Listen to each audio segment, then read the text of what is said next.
Você está ouvindo o Choque de Marketing. Choque de Marketing com André Abicalil. Ficou legal essa vinheta aí, Will. Não sei se você conhece o cara que fez essa parada. O cara é talentoso, o cara é bom. Pessoal aí, Choque. Deixa eu te falar, cara, muito prazer te receber aqui. E para os choques que estão escutando a gente, o pancadão de hoje é com o Will Fernandes, da Upsom, a nossa produtora dessa vinheta irada que a gente escuta em todo pod, na entrada, no encerramento. E, pô, um amigo aí na história profissional. Will, super bem-vindo, irmão. Obrigado, André. Pô, é um prazer estar falando contigo depois de tantos anos de trabalho, né? A gente sempre na correria aí do dia a dia. E é muito bacana estar falando contigo agora num papo muito mais descontraído, né? Sem aquela pressão da entrega daqui a pouco e vamos que vamos, porque esse papo vai ser bem interessante. Sem a pressão do varejo, né, cara? A gente estava aqui batendo esse papo antes de começar a gravar, né? Com a pressão do varejo. A gente se conheceu fazendo muito varejo, né, cara? E varejo, todo mundo que trabalha com varejo diz que varejo não tem dia, não tem hora de trabalho, né? De domingo a domingo tua cabeça tá acelerada naquilo, porque as coisas mudam toda hora, enfim. Muito legal isso, cara. E quando eu te convidei, eu lembro, cara, que ali nas nossas mensagens no Zap, você falava, cara, qual é o tema? Mas qual é o tema? Eu falei, não, cara, a gente tem que descobrir o tema conversando. Vamos bater um papo, a gente vai descobrir o tema. E o tema de hoje é como se reinventar na sua profissão. No nosso caso, na área de comunicação, né? A gente trabalha aqui a gente está falando de marketing. E o quanto o nosso mercado mudou, né, cara? Eu tô nesse mercado desde 2001 e a gente recordando aí nossa história, a gente se conheceu em 2007, né? Então já tem um tempinho aí. O quanto esse mercado mudou e o quanto a gente precisa se transformar também, né, cara? Se reinventar, ressignificar nossas atividades, o nosso trabalho, para que a gente tenha uma saúde, né, cara, na nossa profissão. E aí daí veio, a minha primeira pergunta, né, cara? Se você lembra quando que a gente se conheceu, e aí você, tu veio com um hub de conexões aí, de coisas que aconteceram de 2007 pra cá. E eu acho, cara, o nosso papo tem que começar por aí, sabe? Lá em 2007, conta essa história pra gente, cara, desde, rádio, televisão, meios que hoje a gente discute né, a sua eficácia e sua eficiência tal qual era naquela época, né? Não que rádio e TV não sejam eficientes, longe de pensar isso, e eu gosto de frisar sempre isso, né, que o cliente fala, não, hoje é só internet. Eu lembro a eles, olha só, a gente está no Brasil, a televisão e o rádio tem muita penetração e não à toa grandes marcas, como por exemplo TikTok, anuncia na televisão, né? E as próprias redes sociais anunciam na televisão. Mas aí conta essa história aí pra gente, cara. Lá de 2007, como é que foi quando você me conheceu? Como é que a gente se conheceu? Que eu não lembrava. Foi um fato muito interessante. Conta isso aí pro pessoal, por favor. André, cara, faz tempo, hein? A gente contar quando a gente se conheceu conta um pouco da nossa idade também, né? Isso é um problema. Mas, assim, nós nos conhecemos em 2007 e na época eu tinha montado a produtora em 2005, né? Fazia 2 anos que eu estava com a produtora, na época só áudio, só trabalhava com áudio, com produção de materiais para rádio e TV. E na época, olha só, pelo Orkut, eu consegui um contato de um cara que era de Rio Bonito, ele tinha uma gráfica em Rio Bonito. Agora você comentou teu nome, acho que era o Godoy, né? Vamos confirmar depois, mas eu tenho quase certeza que era o Godoy. Cara, eu acho que era o Godoy sim, cara. E olha que paradoxo que eu acabei de falar de TikTok, tu tá falando de Orkut.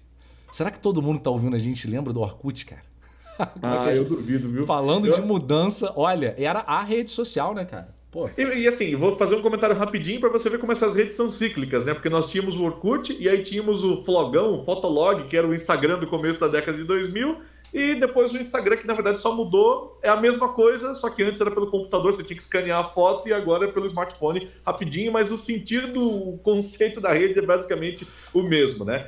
Mas aí, assim, nós nos conhecemos em 2007 por causa dessa chamada de uma festa universitária, e aí, por causa dessa festa, eu peguei o contato de um cara aí de Friburgo, o Rodrigo Risso, e na época ele estava na Legítima Produções e Eventos, né? E aí a gente começou a produzir muita coisa e por causa acho que o Rodrigo me apresentou, tanto ele quanto o Godoy me apresentaram para você e o Zé, e aí nós começamos a trabalhar junto lá em 2007, e eu lembro inclusive do primeiro material que nós gravamos, eu não sei se posso falar o nome do cliente, pode?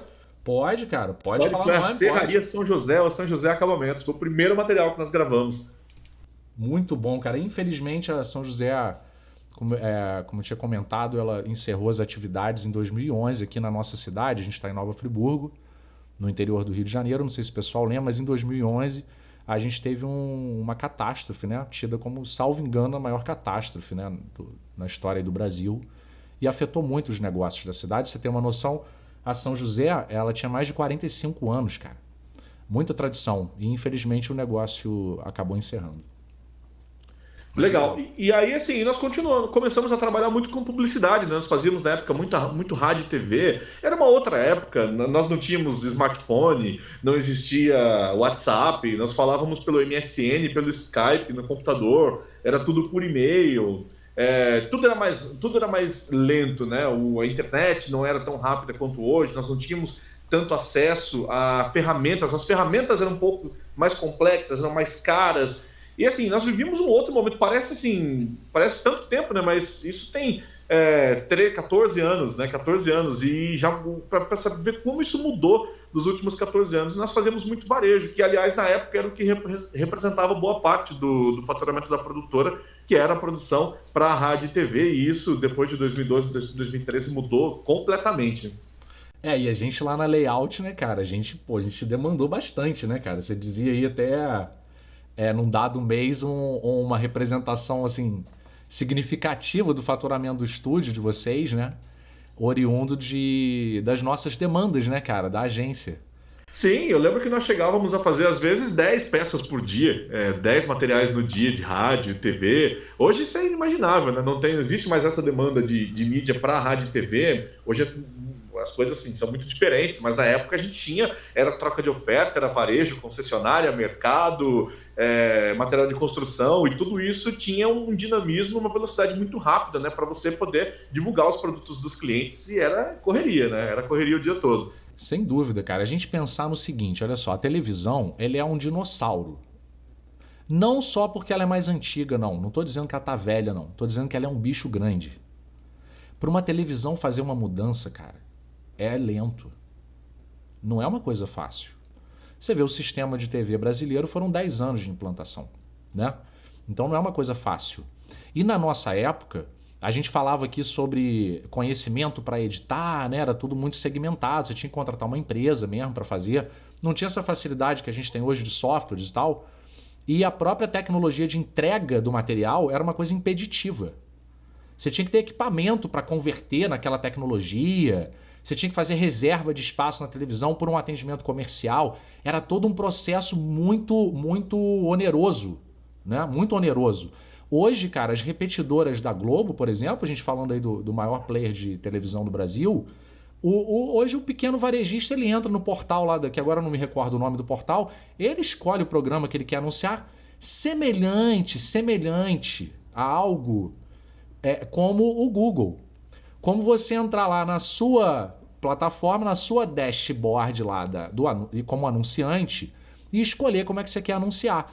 Pô, cara, isso é uma mudança muito grande para um meio como a televisão, que é um bicho muito grandão, em tão pouco tempo, né? A gente percebe como é que as coisas realmente impactaram tudo, né? Sim, sim. E eu acho que essa mudança ela veio muito quando o YouTube começou a inserir anúncios em vídeo. Porque assim, até o Google tinha comprado o YouTube, ainda ele só dava prejuízo até então. E eles acharam um modelo de negócio, e esse modelo de negócio acabou sendo replicado em todas as outras redes sociais, sites, inclusive até a Globo hoje utiliza esse mesmo formato para você anunciar nas plataformas digitais, Globoplay, enfim, entre outros. E nessa época, assim, estava nítida que essa mudança ia gerar um impacto muito grande em como a publicidade era feita, até porque, André, eu tinha muitos clientes em 2007, 2008, que viviam muito de comissão de material de veiculação de TV. Então, assim, chegava ao ponto de algumas agências não cobrarem a criação porque eles ganhavam uns 20% de comissão. Olha, ainda tem isso, o modelo de negócio também mudou, né? Sim, o modelo de negócio mudou completamente. Então, assim, todos os meus clientes que trabalhavam nesse formato de agências que viviam de comissões da TV, porque eles tinham muitos grandes clientes, varejistas, empresas que compravam muitos espaços na TV. Então, como era uma verba muito grande, a comissão o que a gente conhece como BV, né, da agência era tão grande que a agência não cobrava a criação e a produção, porque eram materiais de troca rápida, era um material que trocava toda semana.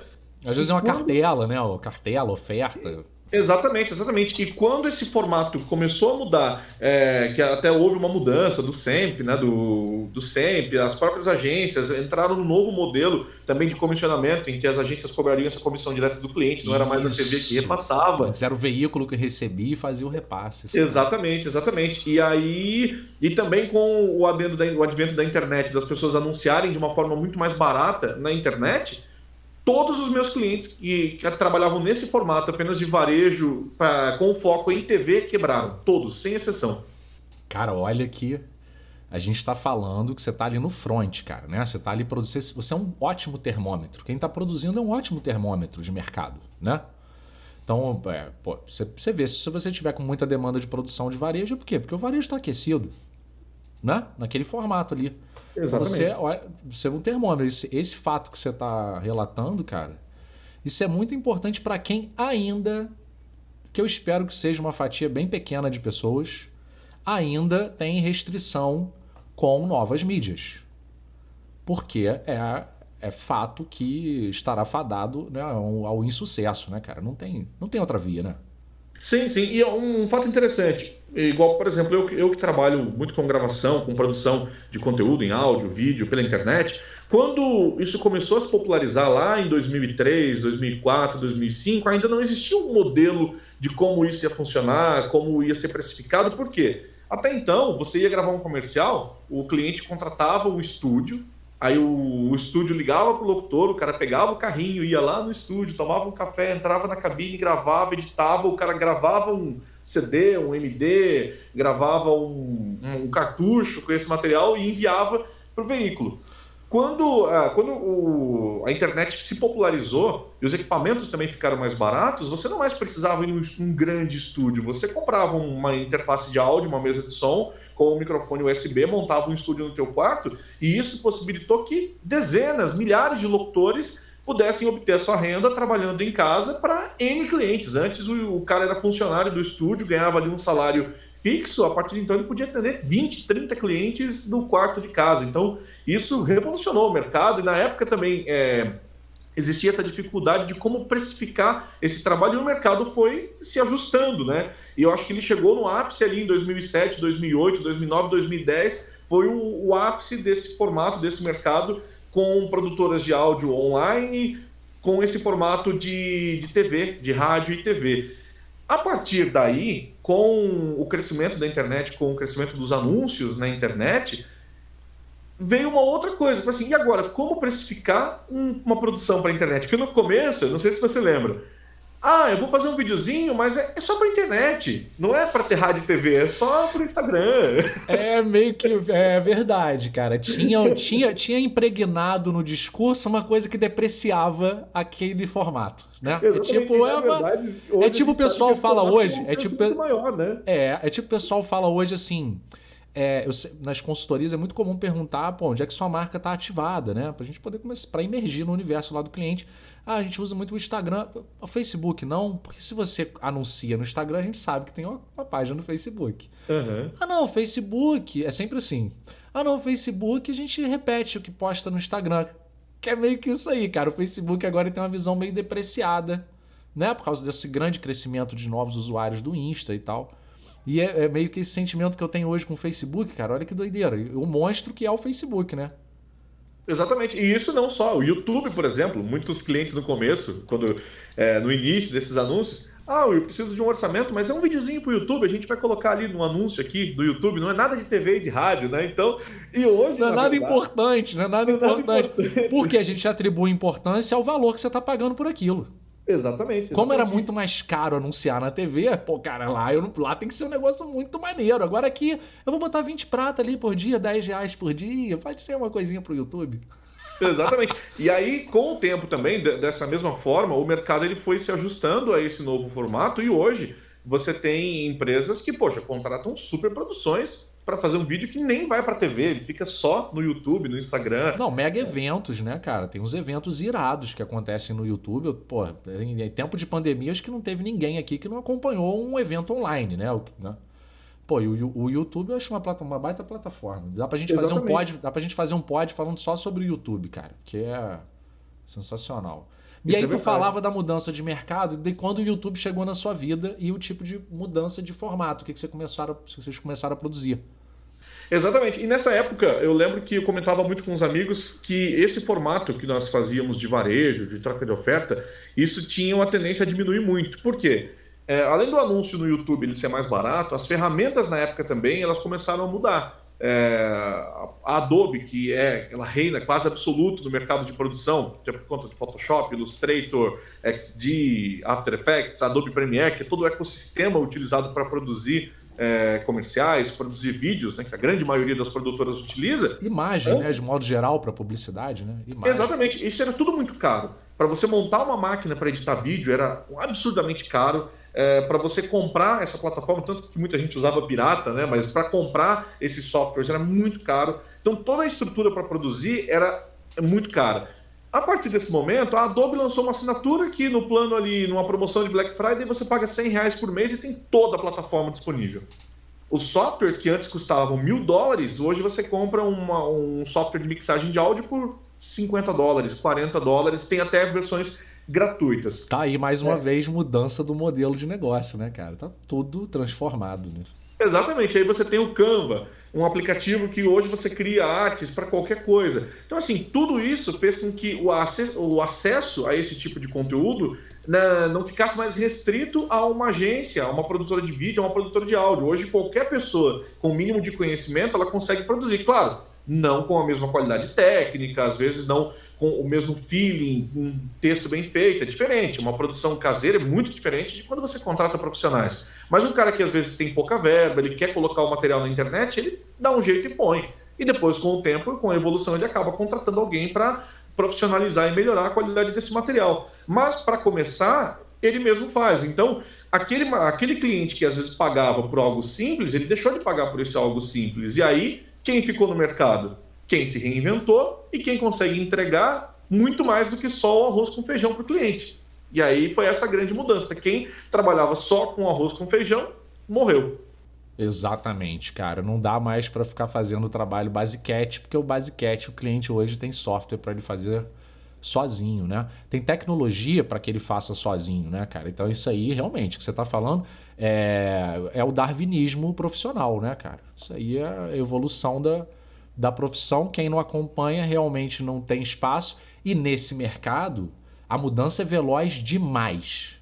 É essa que é a grande diferença. Porque quando a gente fala que em 2012 você fez uma mudança com a chegada do YouTube e parará, esse não parou. Essa mudança não parou. Que se ali você falasse, agora eu já encontrei qual é o novo modelo? Meu amigo, o novo modelo é que o modelo muda o tempo todo. Esse é o novo modelo. A única coisa que nunca muda é que tudo muda, né? Pô, se tem uma regra absoluta é que as coisas estão mudando o tempo todo, né, cara? Exatamente. Um dado interessante, em 2012, nosso faturamento, na época, 80%, 90% era rádio e TV. Em 2016, isso representava 20% do faturamento da empresa. Caraca, olha, cara, é muito rápido. Se você não tá atento, te engole. Exatamente, exatamente. E aí, assim, nessa época a gente começou a trabalhar muito com outras frentes, né? Com produção de conteúdo para a internet, já começando a fazer algumas coisas em podcast, mas na época não era tão popularizado. Produção de conteúdo educacional, que estava muito forte, e-learning, cursos online, foi a época que bombou, começou a bombar a produção de cursos, 2013, 2014, 2015.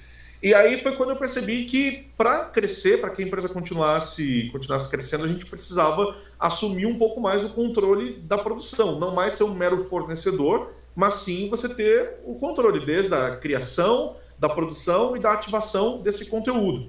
E aí nós começamos a fazer uma mudança interna para quê? Para estruturar e poder abraçar o cliente, conseguir entregar todas as soluções que ele precisa, sem tantos intermediadores, né? Sem tanta gente no processo, porque aí você consegue entregar um material melhor. A Apple fala muito sobre isso, o hardware e o software, ela produz o hardware para poder se integrar com o software. No nosso caso era a mesma coisa, nós produzimos o software e não tínhamos o hardware, agora temos o hardware. Aí muito só legal. Teve um pequeno detalhe nesse processo que nos fez se reinventar de novo, que foi a pandemia em 2020, que acho que frustrou os planos de muita gente, atrasou ou até não, fez com que muita gente se reinventasse e saísse até melhor, né, de tudo isso. Cara, como você estava dizendo, né? Você vinha de uma realidade aí produzindo conteúdo para grandes empresas, né? De tutoriais, de material para eventos, né? Como a gente estava no nosso bate-papo antes. E, pô, na pandemia eu imagino que as empresas pararam, né, cara? O mundo parou, né? Parou tudo. Impactou todo mundo. Mas aí você dizia que logo a seguir, que eu acho que é isso que o pessoal do marketing, do conteúdo está sentindo, é que a gente ganhou também uma oportunidade de mercado, né, cara? Quando a nossa profissão ficou considerada das profissões mais importantes do mercado. Eu costumo lembrar que quando eu entrei na faculdade lá em 2001, pô, cara, escolher publicidade naquela época era duro, cara. Que era bem que falar pro papai e pra mamãe, assim, pros amigos, cara, vou pra uma profissão dura aqui, que não é uma coisa de promessa de você, né, ganhar dinheiro, como a gente tinha culturalmente, eu acho que talvez ainda tenha culturalmente a visão do cara que escolhe fazer medicina, que escolhe fazer uma engenharia, mas a gente não podia adivinhar que em 2020 o planeta ia passar por uma pandemia e que essa profissão seria das mais importantes, cara. Tal Exatamente. Qual o profissional da saúde. Né? Porque a gente foi muito requisitado, né, cara? Você falava aí da chegada do Sebrae, o Sebrae também é um grande cliente nosso aqui, demandando conteúdo, né, cara? Sim, e uma coisa que acontece, André, é que é bem interessante comentar, porque você vê em rodas de amigos, de pessoas da profissão, a galera dizendo assim, mas hoje tem muita gente que prostituiu o mercado. Porque o fulano de tal tá dando de graça o negócio. Realmente, eu concordo que existe gente que cobra barato, só que ao mesmo tempo o que as pessoas não percebem vamos levar de volta para nossa realidade de 2007. O cara que tinha uma produtora de áudio ou de vídeo, quais eram os nichos de mercado que o cara podia trabalhar em 2007? Era a produção de comercial de TV. Que não era para qualquer anunciante. E não era para qualquer anunciante. Porque custava caro, isso é legal de dizer. Ele podia fazer um vídeo institucional de uma empresa, que não era toda empresa que tinha condições de pagar, porque era muito caro para você levar todo o aparato, todo o equipamento para produzir. E muitas vezes o cara fazia casamento, que era o que dava o giro ali. Muita gente que eu trabalhei na época fazia casamento.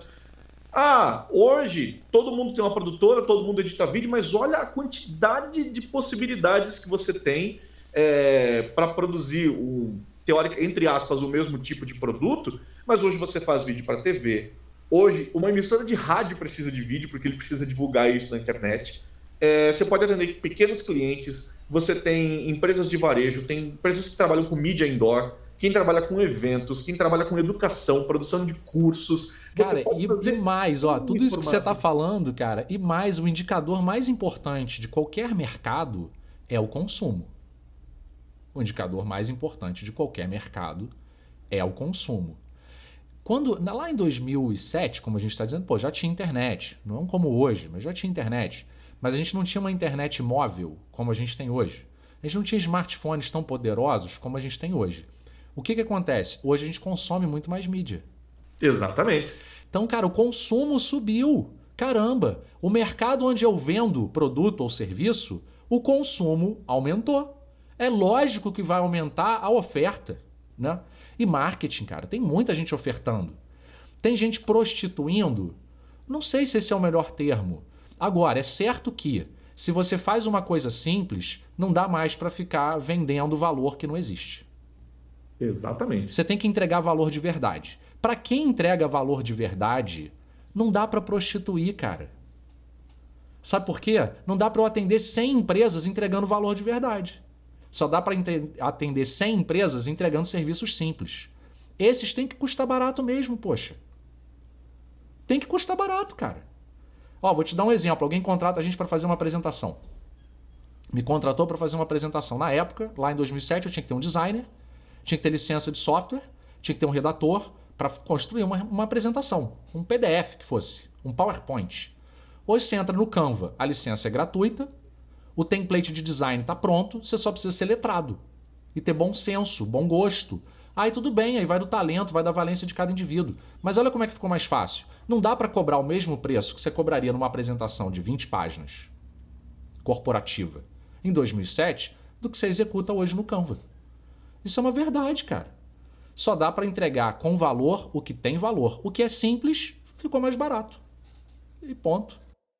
Né? E isso em tudo, né? Não só na nossa profissão, mas em qualquer coisa hoje, o simples, você tem alguém que fornece com escala. E aí vem a discussão que eu sempre digo para as pessoas, o teu trabalho, o que você faz, ele pode ser escalável? Um software pode executar isso de forma escalável? Pode. Então mude de profissão. Ache outra coisa para fazer. Porque não adianta você reclamar quando aparecer um software que faça isso de forma escalável. Vou citar um exemplo, mais um da minha área aqui. Existe um software hoje que ele está em desenvolvimento, eu nem devia contar isso, né? Mas eu vou contar. Chama Speechello. Speechello. Ele é um software onde você digita um texto e ele te dá uma locução pronta. Como que é? Speechello? Speechello. Ele te dá uma locução pronta. Então, onde o trabalho do locutor vai se inserir em um mercado em que futuramente a inteligência artificial vai resolver as coisas mais simples. Um material de treinamento com uma fala linear, o próprio software vai fazer. Você pega hoje a Siri, a Bixby da Samsung, a Alexa da Amazon, você conversa quase que naturalmente com a inteligência artificial. Daqui a um tempo, essa inteligência artificial vai gravar locuções, vai ter um texto que você coloca o texto e ele te dá o material pronto, com a pontuação correta, com a inflexão correta. Onde o locutor vai se inserir nesse mercado? Ele vai se inserir no mercado onde você precisa de uma interpretação que jamais uma máquina vai fazer. Numa inflexão, na emoção, no sentimento, você passar a verdade, passar a emoção e o sentimento na fala, isso jamais um computador vai fazer.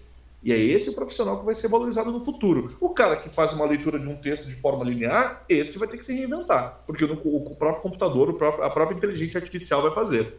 Cara, sensacional, sensacional. Cara, dá pra gente já sair mais 3 temas para outros 3 pods. A gente não vai caber no de hoje, né? Infelizmente.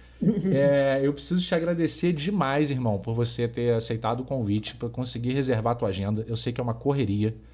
A gente conseguir encaixar um horário que, né, dá para bater um papo legal antes, como a gente fez hoje. Pô, tanta história, né, cara? Não dá para contar toda a história gravando, senão pode durar horas. E não é o nosso formato. Poderia durar horas, mas não é o nosso formato.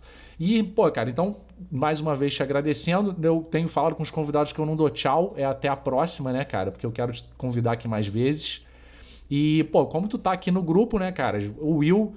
Para quem não sabe ou não ouviu o nosso primeiro pod, faz parte do time do Choque.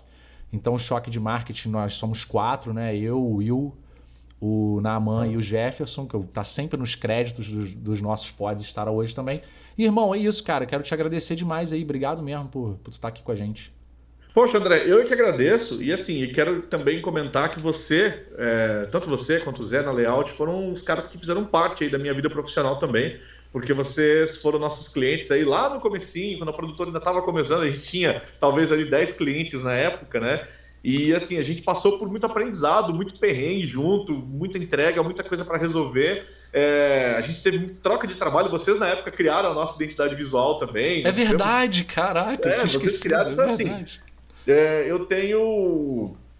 Assim, a amizade que nós mantivemos aí, mesmo depois dessa saída da Layout, foi muito bacana, por causa disso, acho que por conta dessa história, né?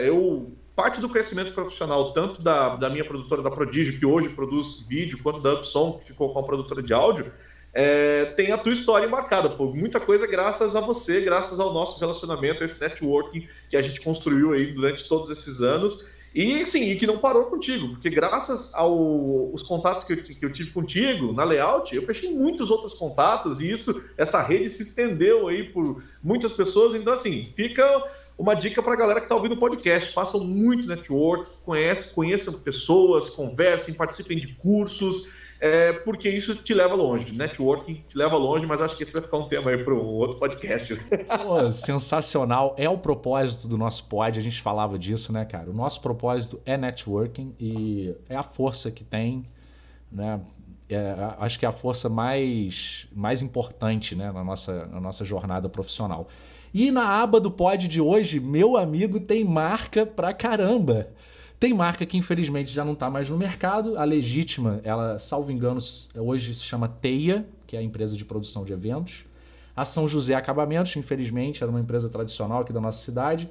Mas a gente ainda tem aqui as marcas que vão na aba do pod: TikTok, Orkut, a Layout, pô, né? A agência que eu fundei lá em 2003 e me desliguei e vendi minha parte em 2017 para o Zé, meu irmão. Globo. O Pod é chique, né? Nossa, Pod é muito chique, cara. YouTube, Google, Facebook, Adobe, Canva, Apple, Sebrae. Speakcello. Falei certo? Speakcello. Lembra da Giber também. Se depois o Rodrigo vai ouvir o podcast, vai dizer que eu não falei. Giber na aba do Pod de hoje, Samsung e Amazon. A vinheta que vocês escutaram foi produzida por Upsom, Curitiba, Paraná, meu irmão Will. Esse thumbnail, eu falo thumbnail, aí a galera começou a me corrigir. É thumbnail. Tá, a thumbnail é do brother Jefferson Hartmann. E o pod é montado e editado por Eckert Music, Nova Friburgo, Rio de Janeiro. Procura nas redes sociais, vocês vão encontrar a galera aí. Para quem nos escuta e é empresário, tá aí, ó. Networking só fera. Até o próximo pancadão. Valeu, Will. Valeu. Choque de Marketing.